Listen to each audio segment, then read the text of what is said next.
I saw a quote. I've seen this several times on social media. You're going to die one day. How are you not running toward your dreams? Mm-hmm. You only get one chance. Mm-hmm. You know, we have this concept of the afterlife. We don't know if it's true. I would like to believe it is, but who knows? Without absolute proof of that being the case, why in the world would I not do the things that I want to do? Steve Jobs says it in that famous Stanford commencement speech I've that seen he it. has. Knowing that he's going to die, what was I'm trying to remember the exact quote.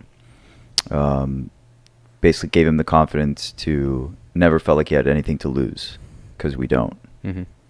And I agree with that. Everything that we think about, whether it's, how do I look on social media?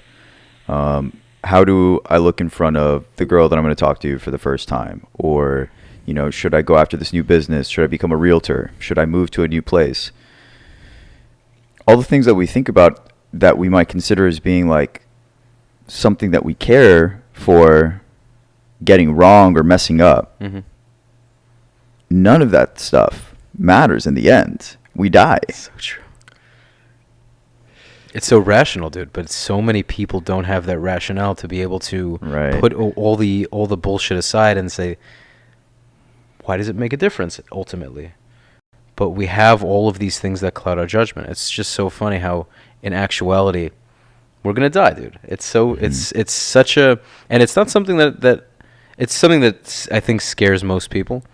I don't think it's easy to say. I mean, I haven't been in a position where, well, I've come close to dying a few times, to be honest.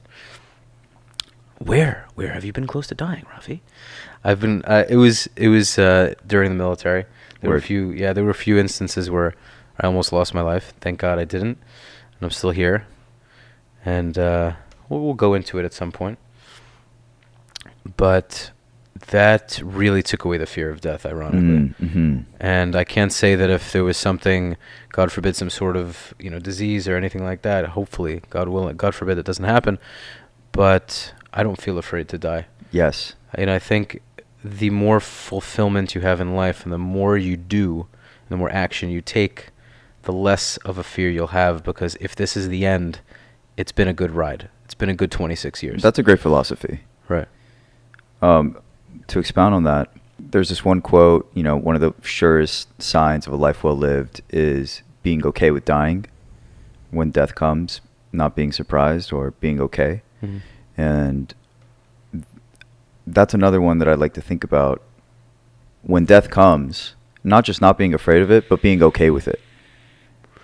Are we living right today through our actions? That if death comes, you don't say, wait, I need one more year because I'm about to do this thing. I'm so close to doing it. I'm so ready. That's what I want to avoid at all costs. But like you said, it doesn't even matter at that point. Like you get that extra year, but you're dead. I mean, like, like how do you? It's a paradox. I think. Yes. Because you want that extra year to accomplish more, but you're accomplishing more to die anyway. So does it really? Wow, very paradoxical in that case. So does it really make a difference ultimately? No, take me now. You know what I mean? But as so long as, I mean, if you feel that you'll make an impact on the people around you, being given that extra year, possibly that extra year could be worth it. I think if you've had a fulfilling life up until now, that extra year may not make such a difference. But I guess it's subjective. It's interesting.